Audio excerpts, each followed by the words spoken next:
Good morning to you, my friends, wherever you may be in the world today. Alan Clements here from Santa Monica, California, United States. Blessed planet Earth.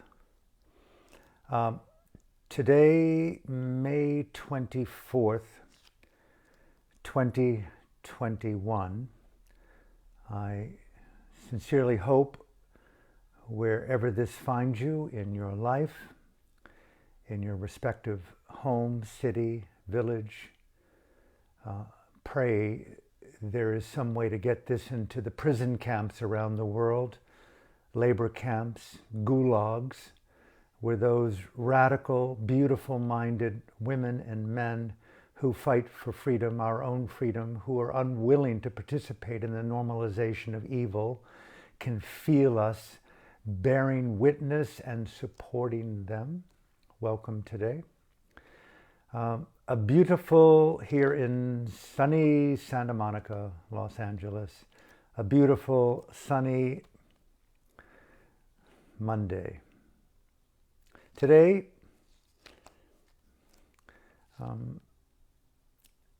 the title, Joy, Joy, Joy, Joy, unmediated availability, textural intimacy with that which makes you happy. From the profound and the biblical to your worship, to your God, your Allah, your Jesus, your Buddha, your divine feminine, to the most simple aesthetics of the sipping of one's tea, the bathing of one's body, even 1 minute, even less than a minute of mindful intimacy with simply being present with the purity of just now, the joy of that. And the ongoing title, the flow of freedom, joy in the flow of freedom. A very simple sharing today, if I may. My heart is very relaxed. It's been a strenuous week of tests and hospital visits, assessments, consultations. This week, I am thinking it'll be the final week of my own personal medical research and consultations to confirm what I already feel to be a very clear decision to move forward from my life here in Los Angeles without surgery at this time. And to go forward, I'm going to speak about it today, to go forward with as much grace and existential courage and circumspect and Dhamma intelligence, if you will, that unoptional relationship to being in physical embodiment with mental phenomena, and to keep discerning the play of Mara, the play of defilements, and not being a participant as much as humanly possible in that charade, that propaganda. Day by day, I grow more and more phobic of complicity with evil, with ignorance, my own and others in the world. And the only way that I can empower my activism is the joy of Dhamma, to intercept the face of Mara, the feel of Mara, the textures of Mara, known through the kilesa, or the defilements, and the intimate, felt, courageous realization of their allure, their fright. their ordinariness, their evil. Not to denigrate them any more than seeing them as functionaries to propagate suffering, but to know them, see them, feel them, learn to mindfully accept and reject them simultaneously, and feel in that interface of sati, mindful intelligence, this quality of Dhamma piti, or joy. I encourage you to encourage me, to encourage our friends, wherever we sit and breathe today, to do all that you can, all that I can, to occupy in this sharing, in our hour, in our day, this quality of fidelity and integrity and authenticity and determination and patience and grace and courage to occupy Dhamma piti, a self-reflection in the immediacy of, I am occupying the flow of freedom, keeping Mara and the defilements at bay, and this bhavanification of being and consciousness, the beautification, the conscious employment of beautiful states of mind to elevate the blossoming of nibbana, the blossoming of consciousness, the blossoming of our lives. So nice to have you in my life today. I hope you're well. In thinking and in feeling here, I'm just in no hurry today,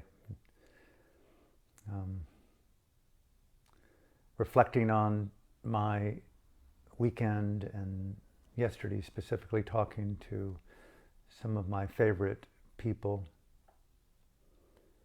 and feeling the purity and the radiance, if you will, of,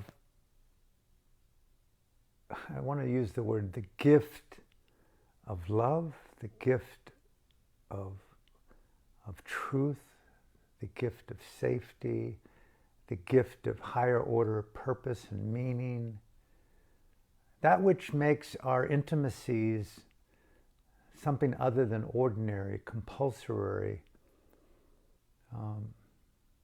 and offers up that dimension, short as it may be lived, of the divine, of the sacred, of the holy, of the nuministic, of the mindfully existential, the radiant piti, the Dhamma piti of shared space. It just so takes the preoccupation over arrival in the future away from who you are. It so opens the heart for me to the splendor of immediacy without the added necessity, the cultural, political, sexual necessities of increasing it or sustaining it or heightening it, all of which are natural, but more of an elegant quietude, if you will, that is, for me, in the word nuance, and I think the word sacred for me is enlivened, if you will, by the subtlety of the aesthetics of simplicity. Here in my own temporary abode, in my own temporary body, in my own temporary memory and conditioning of my own identity and consciousness and relationships, this Dhamma piti, this quiet, very sublime, joyful aesthetic is the way I'm choosing to be inside of my own heart right now. I talk to my heart. I don't know about you. I talk to it. I visualize its intrinsic elegance as organ. The same with my lungs and my brain. And the same with my memories and my conditioning and my hopes and my dreams. There's bringing something unworldly but intimately sublime to the supra-mundane of inner beingness, and finding a more sublime Dhammapiti there in the radiance of that psychic transformation, if you will.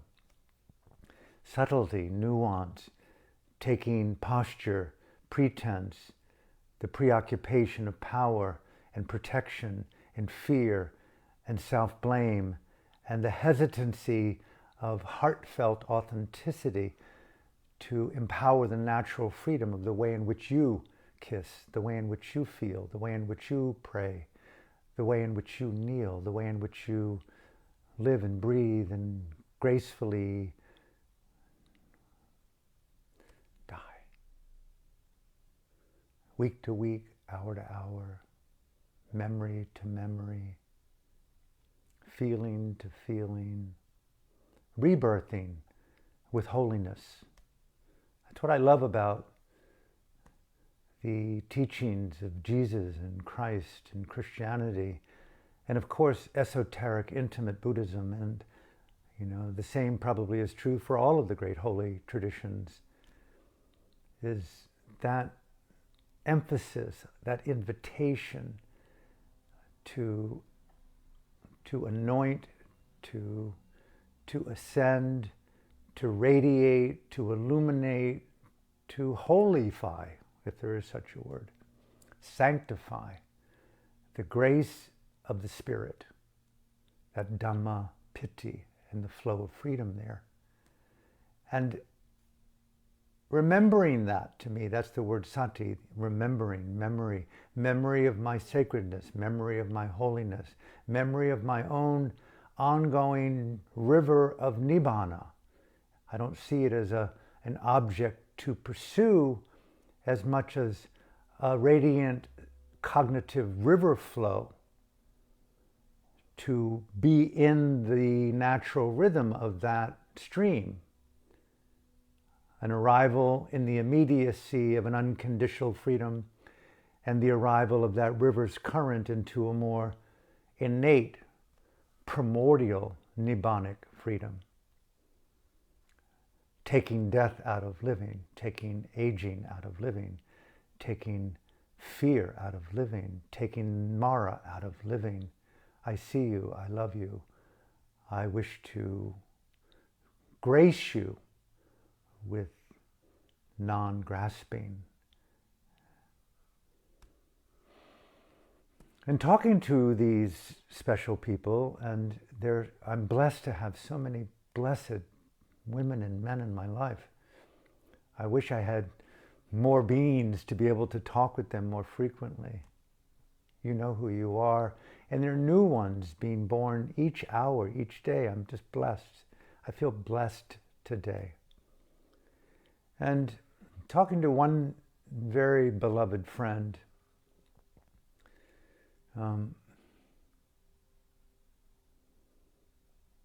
she as a young woman went through a harrowing elective surgery for bone marrow transplant that required a large sum of money that was funded and in a specific area of Europe to do the surgery. And it went sideways. We talked for quite a long time yesterday about doctors and hospitals and surgeries, invasive surgeries and recovery, and friends and family and support systems and nurses and culture and conditioning. And it's so amazing to have a compatriot, if you will, where there is that higher order, I want to use the word monastic, metaphorical, magical language, where it's transmonastic, it's intimately magical, and it's so real. It's so easy to go into the tendency to compare these forms of intimacy and sacred alliances to the meditative metaphor or the psychedelic metaphor, but they're so much richer and more dimensional and natural and holographic and sacred than that. And I think the closer we all get to the sacred, closer we all get to Dhammapiti in its nibbanic radiance, even momentarily, there's something so holy, if you will. You know your faith and your mindful integrity is in the holy, the Dhamma, the holy, the reverential, the sacred. And right here, I'm beginning to see more and more, yes, what brought me to a monastery and what kept me there were very different. And what has evolved post-monastic life is even more radical than even the most intimate moments in a monastery. I don't think of my best days or hours in the past. I can see how the care of this Dhammapiti and the flow of freedom have evolved and broadened, strengthened the luminosity of this river of momentary nibbana, the unconditional engagement of freedom from fear, greed, and delusion. And it's, okay, wow, yes, you are who you are today, based upon many hours, many minutes, many weeks, many months, many years of journeying, if you will, as consciously as possible along the jagged landscape of discerning Mara from freedom, true Dhammapiti from ordinary sensual desire, freedom over fear, and engagement of existential dignity and spiritual integrity and mindful meaning.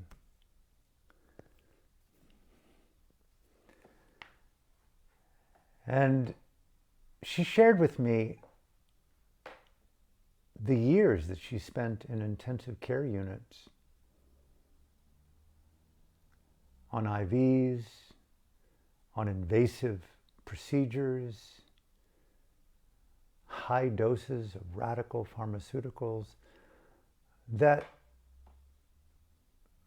slowly were revealing that her life was not going to sustain.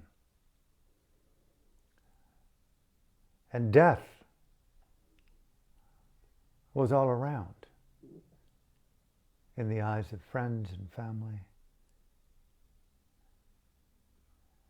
And how easy it was to regret. Why? Why did I undergo something so complex when I knew in my heart that it was not right for me? The preponderance of propaganda that is legitimized through culture, politics, and not even ordinary human interrelatedness, but even sophisticated spiritual psychological dialogue. These narratives are often riddled and marrow-driven by propaganda. Because how can you ever defy your own innate holiness, if you will, your own most radical, intimate, psychic, transformational wisdom? And therein lies, in facing complex decisions, what do you take refuge in? Where do you determine your integrity, your intelligence? What is longevity over the immediacy of Dhammapiti and the flow of freedom and the integrity of heightened quality?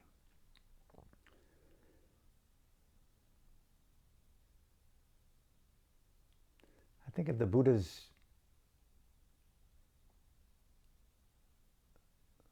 incredible discourses to women and men about how many lifetimes you and I and all beings have lived from time immemorial.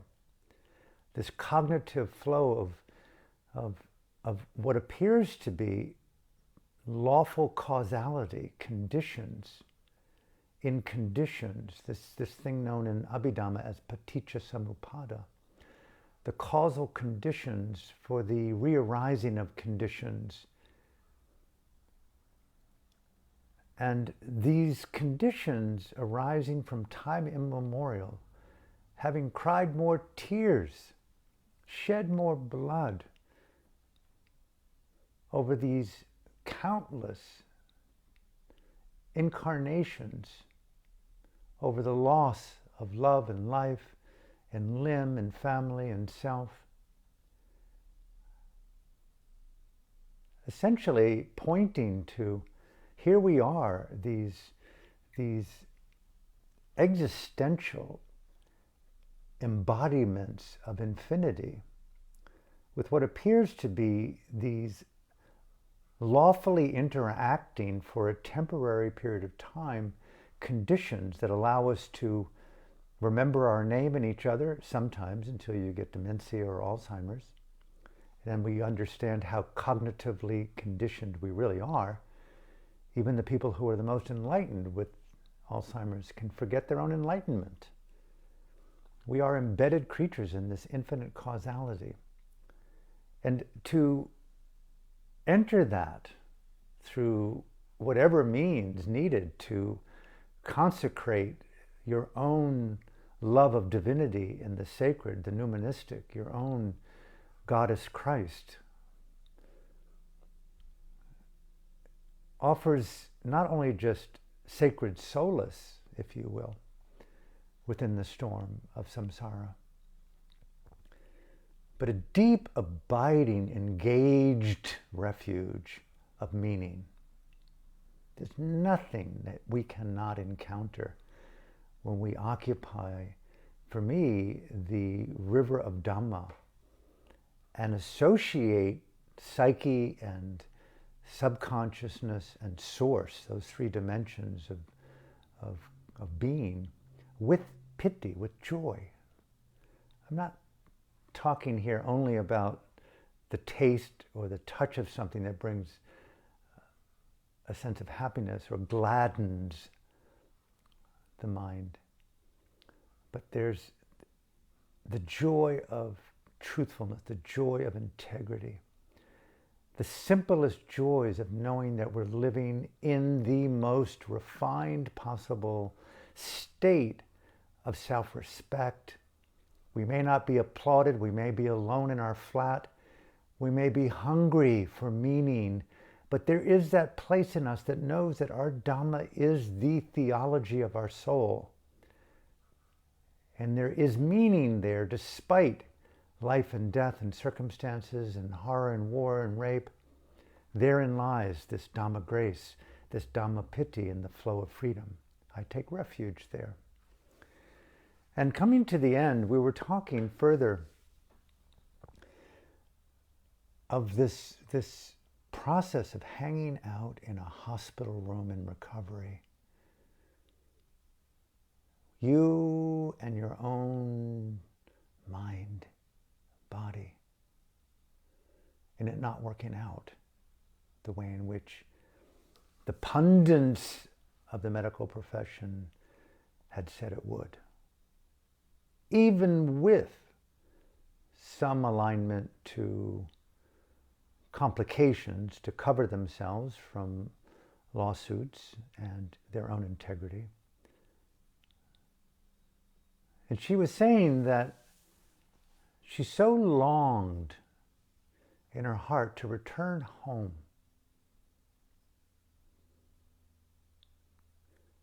And so an airline provided a first-class ticket, her family and she flew back to their home city and was immediately put in the ICU unit in the hospital in her hometown where she lived.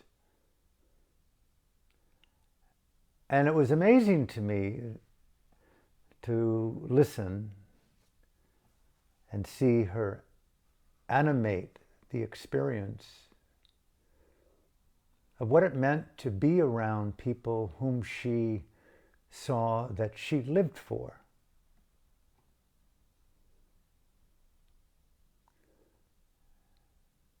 And the joy, the piti, that gave her to be so intimately held through the fabric of direct experience, not what you owned but what you gave in this shared space.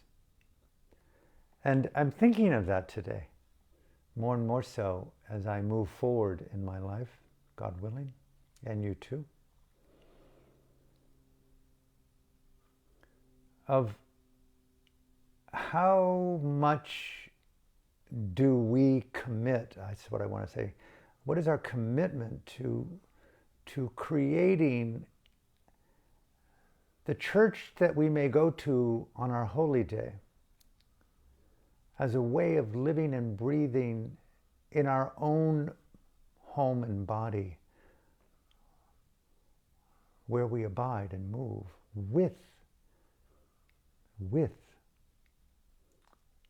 the most unordinary experiences of intimacy and sacredness and divinity with the ones we live for. And here is coming to the close today. And then we spoke about this next dimension, which I've been speaking about now for about a month. And it doesn't really radiate with the word retreat. It's sort of a trans retreat. But I notice in my own speech and my own energy right now in my conversations with people that my eyes and my radiance lighten and illuminate when I think about creating and abiding in sacred space. That trans-monastic form of sacred space. Something about the world for me at this point where the idea of politics and media and the narration of conflict, I will leave soon to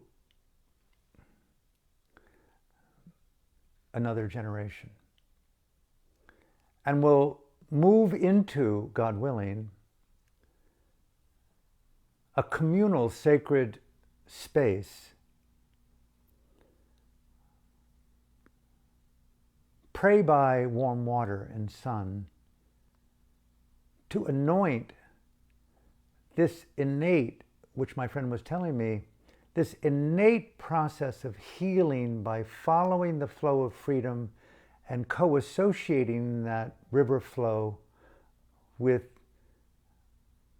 holy joy. Just simplify, ease the spirit. If only the poetry of the Buddha, Avalokiteshvara, Rumi, whomever we admire to anoint the intimate, sacred, poetic.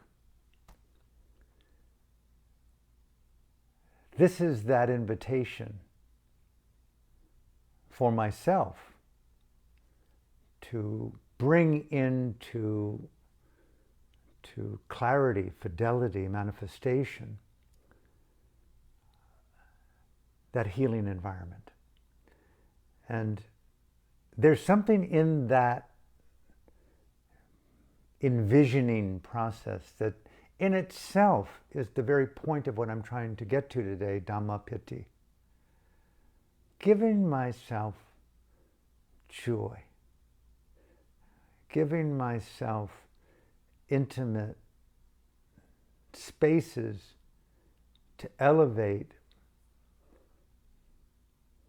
explore, experiment with inner and outer spaces that are either virginal or never been known ultimately, or have been tasted and felt, and now anointing them with higher order engagement. I want to not practice meditation. I want to explore new dimensions of freedom. And I think from that deep instinctual trust in the Dhamma integrity of my own instinctual intelligence, that in itself, I think, is what will heal. If nothing else, if everything else, healing from the preoccupation of belonging to narratives and propaganda that diminish and subjugate and give rise to the perception of fear and loss. Going to some place of unconditional engagement, nibbana, the nibbana metaphor, where one cannot lose if one stays in that freedom flow. So I want to create that space.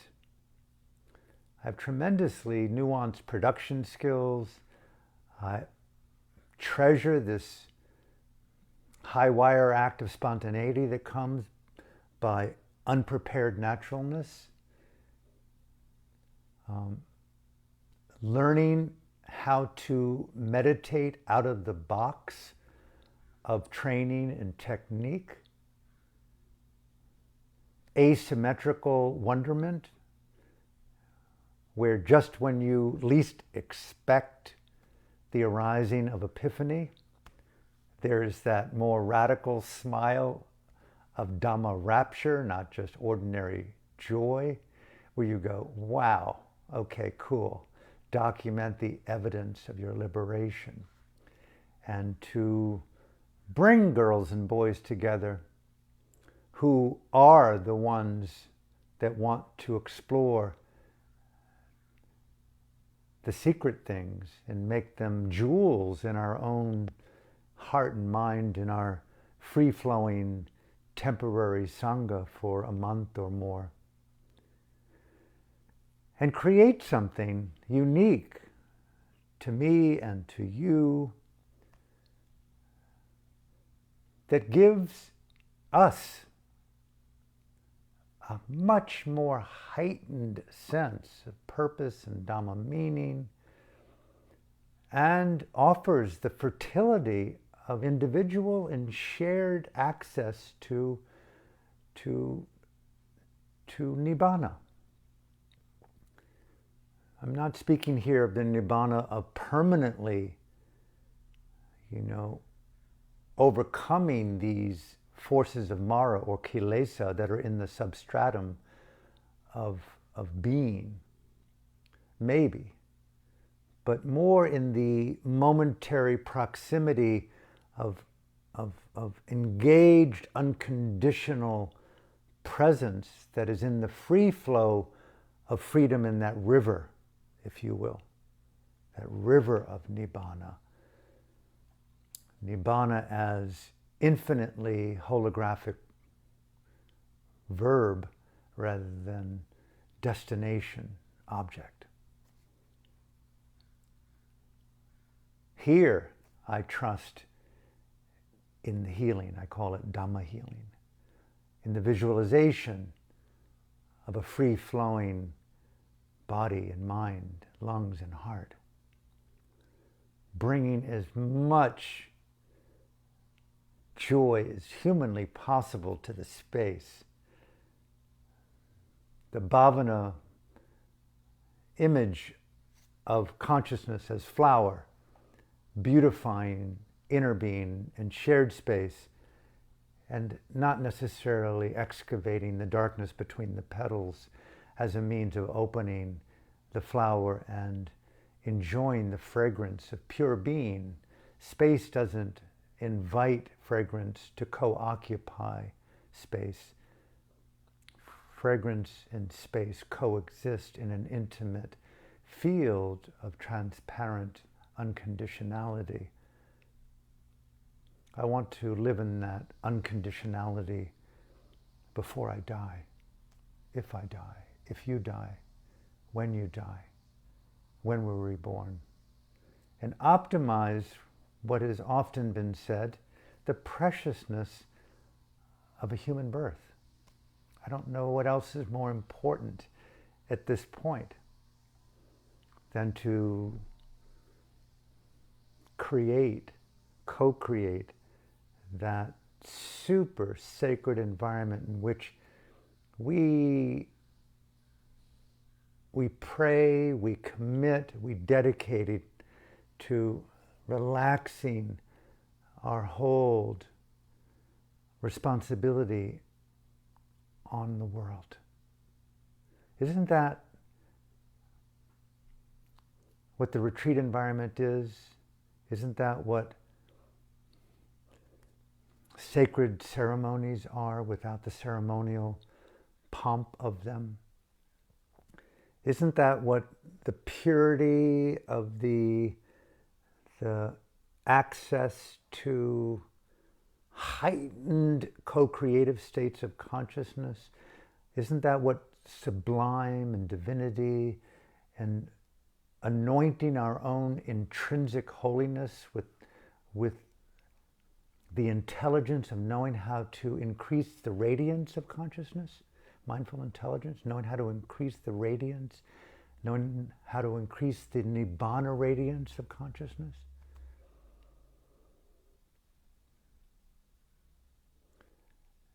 Document the evidence for the children's children. Everything that I see and feel primarily is the result of other men and women, animals, trees, this earth, samsaric devas and Brahmins and beings of all order and all dimensions, having coexisted simultaneous to our own past lives, and presently here they are, and we are the result of these infinite related causal conditions. I so believe in investing in the cognitive values and principles that I define my life by. Trans-physical, trans-death, these principles exist in the fabric of samsara. The Dhamma, right? The Dhamma. And how to play in the realm of the senses and to create an incredible radiance with the finest desires you've ever known. And have a chance to safely exercise them, explore them, embody them, experiment with them, kiss them, make love with them, heal in your own needs for healing, whatever it may be.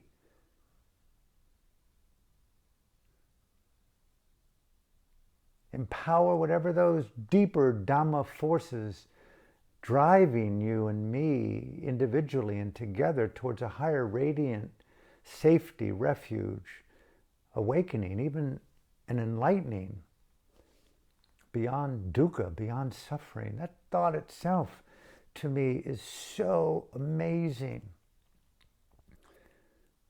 A refuge beyond dukkha, suffering. And closing now, I'm speaking of, in my own humble, awkward way, of giving the miraculous a chance to breathe and engage that process with as much intelligent healing magic as possible, removing pretense and posture, naturalness brought to the forefront. And what does it mean to live in and participate in the miracle? I mean, it's out there. It's in there. It's real. This is a holographic, infinite dimensionality that weeps and cries and bleeds and enlightens. It's fraught with the facets of infinite gradation and duality, from the most epic forms of horror to the most luminous dimensions of freedom. The unity of all things, the miracle. That's the point of the miracle. Living life in sacred astonishment, but without being blinded by that wonderment alone, and anointing our ordinariness with the mystical as concept alone. What does it mean to explore, enact, elevate the mystical? What are the ingredients, what are the constituents of engaged, elevating wonderment? What are the attributes, dimensions to embody unconditional nibbanic presence in the face of Mara? That type of existential thought laboratory, cognitive dance band camp to create miracle.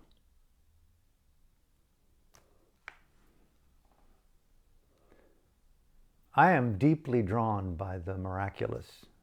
I am obsessively woke to this concept within traditional Buddhism known as abhinya, higher power, higher order power, super knowledge, supra-mundane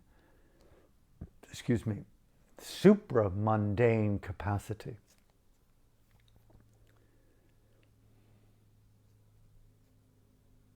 That this fabric that we're embedded can be discerned to relax primordial conditions on our own conflict, our own suffering.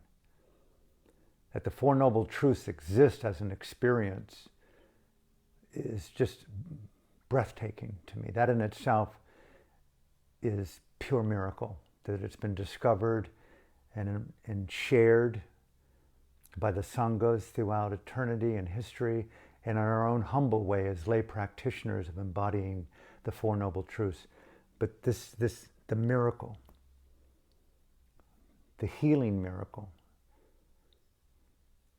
and the exploration of heightened formations, not just liberating formations in Dhamma joy and the flow of freedom, but heightened formations, psychic phenomena, psychic power.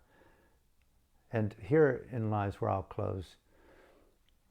I've been speaking with another very beloved friend in recent days about this one particular story, and she and I have been entering the beauty of this story in our own miraculous wonderment. And you may know it. It's the Buddha's stepmother, Gotami, Terry.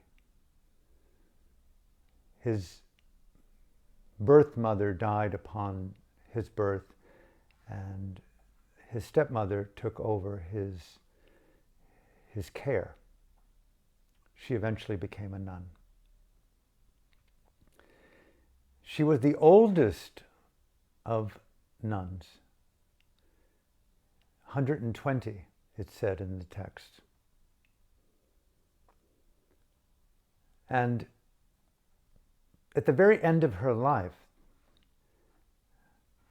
her son, Gautama, the Buddha, asked his mother, something so beautiful about this, asked his mother to come.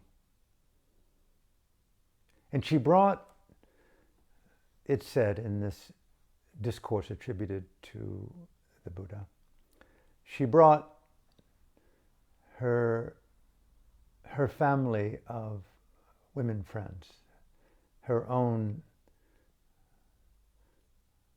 compatriots in freedom, her own Sangha. It was said that 500 other women came with her, and they engaged with her son. And her son, the Buddha, invited her, if you would, to dispel the doubt of the ignorant. This is how I hear it. To dispel the doubt of the ignorant, go to me. I invite you, a woman who has achieved the highest liberation and access to the most super mundane expressions of consciousness, the full specter of psychic power. Would you please display the range of powers to dispel the doubt in the ignorant? Now, normally it's said that there were strict guidelines not to display these supra-mundane knowledges and powers for fear of being ridiculed as being, magicians of consciousness rather than liberators of greed, anger, and delusion. But here, coming to the end of her life, he invited her. And in this discourse, in this section of the discourse, and I wish there was a cinema of it. I wish I could be right there. I want to create it somewhere on Maui or Bali or somewhere near, where are our Gautami Tera? And she listened to her son, and she said from one body, she made numerous other bodies. She had access cognitively to the inner physics, as I understand it.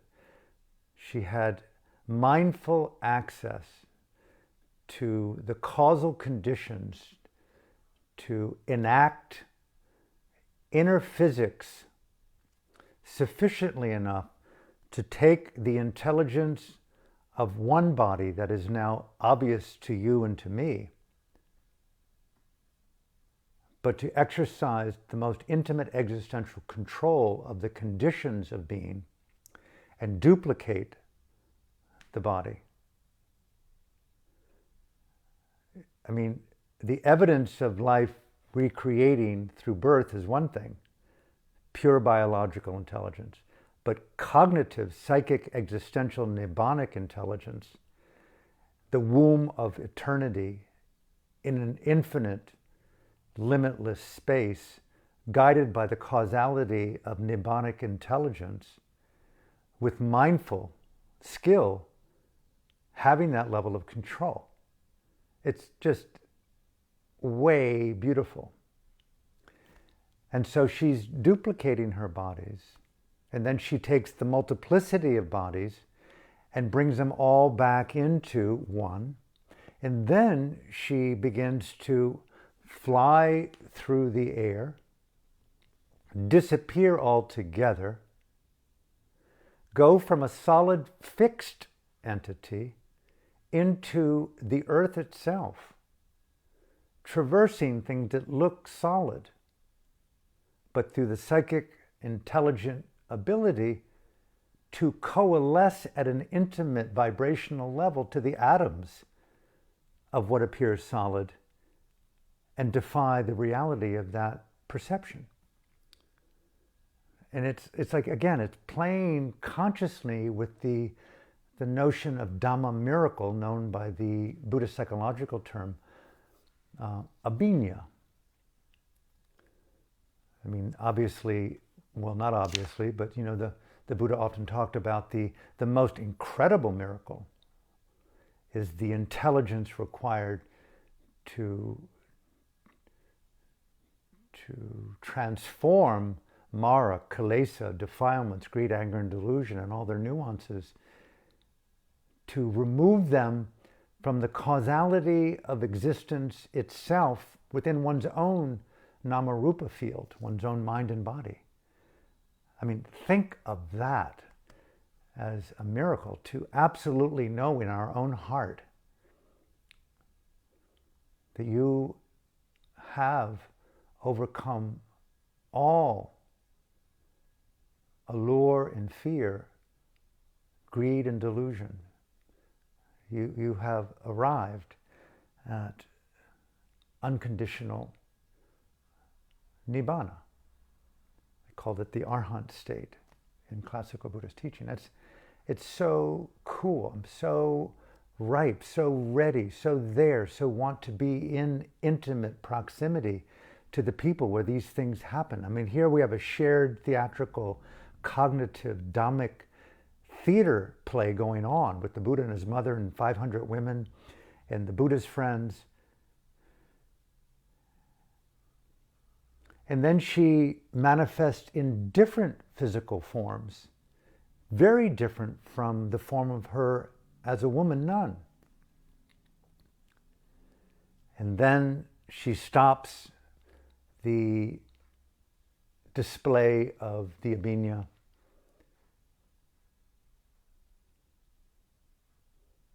And she asks the Buddha, her son, I now would like to enter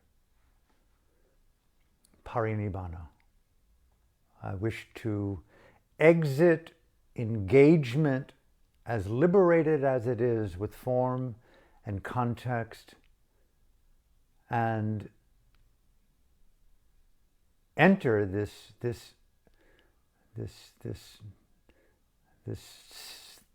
experience known as nibbana, extinction, parinibbana, consciously choosing to exit causality, phenomenology. That level of Dhamma control, fidelity, impurity, and miraculous intelligence. And I'm reading this and I'm talking to my friend about it. And again, a lot of where I'm going in my life right now is not thinking and talking, but how to abide in greater intimate fidelity and to these primordial present possibilities that are just pregnant when we feel into Dhamma piti. The joy of my refuge is in not whether I'm healed through surgery or where I might place my wealth in things and form, but in the sanctity of the holy, the Dhamma, and the refuge, and the knowledge of that refuge, and the joy that comes from that knowledge. I hope I'm making sense to some place that resonates. It is for me, because it's very nuanced, and it's the invitation I can feel in my soul right now for the next iteration, if I'm allowed to live forward into a co-creative environment. It's like I want nothing to do with the world. Nothing to do with the media. Nothing to do with politics, if possible. Just as I did when I went to a retreat, when I went to a monastery.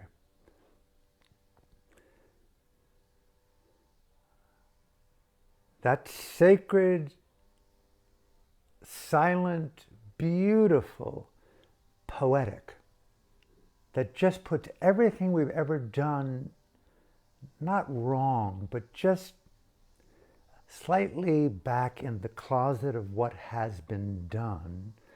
Leave them there, have some of them take, to Salvation Army or give them away, whatever is needed to do, or just leave them there. But sometimes you just don't want to wear the clothes that you have in your closet. You don't want to hear that music again. You don't want to cook that meal in the way you've cooked it so well. You take care of your responsibilities. You've got your lover, you've got your friends, you've got your family, you've got your Christ. But, and, hey, lover, I'm going to the Holy Land for a month. Because if you don't give yourself the gift, you will die in regret. You will die in regret. I am blessed that I do not have regrets, but I hear them, I see them, I feel them. And this is the gift, the opportunity. Okay, come together. Sacred ones that you want to live for, and do something that's never been done before. Leave everything necessary at home. Cleanse, anoint, wear the sacred garments of your own God, your own goddess. Food will be simple and elegant. Nurturing drink and warm ocean water. Dream, Alan, dream of the miraculous environment to heal, optimal healing, optimal enlightened presence. If not you, who? If not now, when? Where? Let's see what the gods and the angels and the devas and the philanthropists bring forth to us. It's a calling to those out there. Hey, boys and girls, do you hear what I hear? I want to commune in a sacred space. And personally, I'm going to call on every Dhamma force that I've ever known through eternity, in every relationship I've ever had through infinity, envisioning the most healthy, dynamic arteries out of my heart, the health of my lungs and brain and the vitality of my veins. And I'm going to call on the miraculous to heal through the most simple expressions and serendipity of joy. Not going to mistrust the most simple expressions of joy. To be touched, massaged, heard, spaciously communing, walking, hearing, feeling. Yes, there'll be interruptions that come, planes that fly.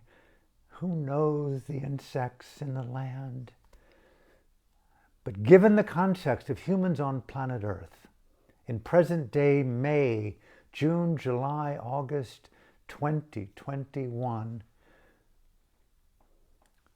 with a world that's normalized evil in some sectors, the horrors that go down in China, in Hong Kong, in the city streets of Philadelphia, and the gun shootings in Chicago and Detroit and LA, the oceans being acidified, the plastics engulfing the fish and even the humans, the overheating of the atmosphere, the incessant pulsation of the electrification of the grid that keeps us all alive.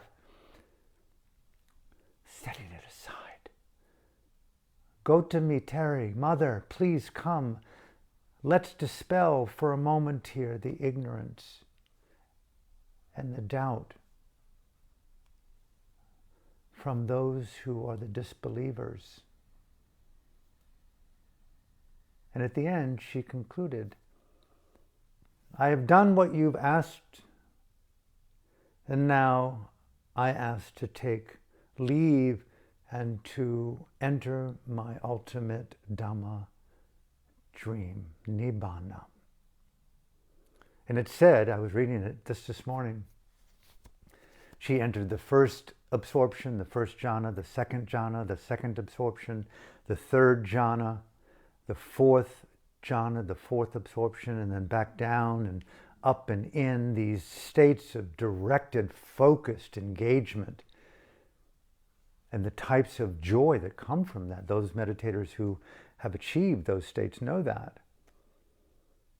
And then into the release of the arhat, into the parinibbana. And she and her sister friends, the bhikkhunis, all 500 of them, 501 women,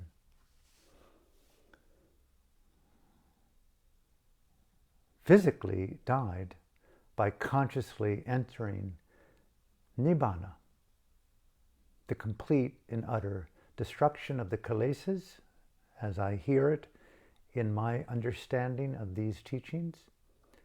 And where they go, who can say? Where does a fire go when it goes out? The conditions for existence no longer are present. That to me is the ultimate miracle. Anything preceding that, bring it on. But if they can duplicate their body,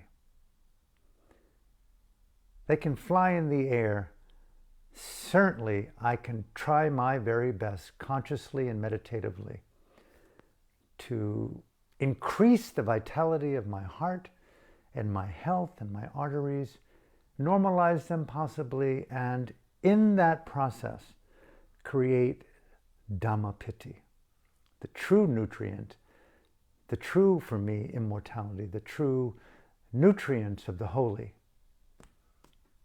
And so I call forth to you, sisters and brothers, if you wish, I'm here, right? Let me know.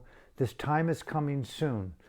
This week will be my last week, I think, of the protocols of tests and information and consultations. And I will soon make a very clear distinction between here and there and move from the medical world. I'm almost certain at this time I want to invoke my Gautamittara, the miracle of freedom, of awakening, following the littlest of threads of Dhamma joy. It's said in this discourse, after Gautami consciously died, her body was cremated, and they brought the ashes to her son. And it said that he held the ashes in his palms. I mean, I was envisioning being there. Maybe I was one of the ignorant in which that display of psychic powers cracked open my arrogance, and I saw my God, and I maybe broke down and fell to my knees where the Buddha is holding his mother's ashes in his hands, praising her, exalting her in her dedication to Dhammapiti, joy, awakening, Nibbana, the miracle of freedom. And I want to end here. It's like, what am I holding in my hands that are the most sacred possibilities? I invite you to invite me, to invite our friends to come together wherever we are and to challenge every form of contraband that says no, or the timing isn't right, or the finances aren't there, or whatever. Undress. Let it go. Come forward. We're all in Gautamittara's Sangha. We're all the men and women of the miraculous because we empower Dhamma, the overcoming of greed, anger, and delusion, and the elevation of the free flow of nibbana and freedom and the joy of that. So from my heart to yours, I hope you have a beautiful day. I hope your heart is as relaxed as possible, that you consecrate your tea, your body, your water, your hair, your eyes, your self-reflections, whatever stresses that you might have, and that too, and that too. And bring those special moments, those people, attitudes, books, people close to you. What am I living for? And the invitation is there. Come together, God willing, that you're breathing and I'm breathing. But I see nothing more important than after this period to create that sacred environment where the conditions of the nuministic, the holy, have optimal expression to heal and to elevate and to awaken the highest expressions of Dhamma miracle. So from my heart to yours, thank you for listening. Thank you for tuning in. And I hope to see you tomorrow.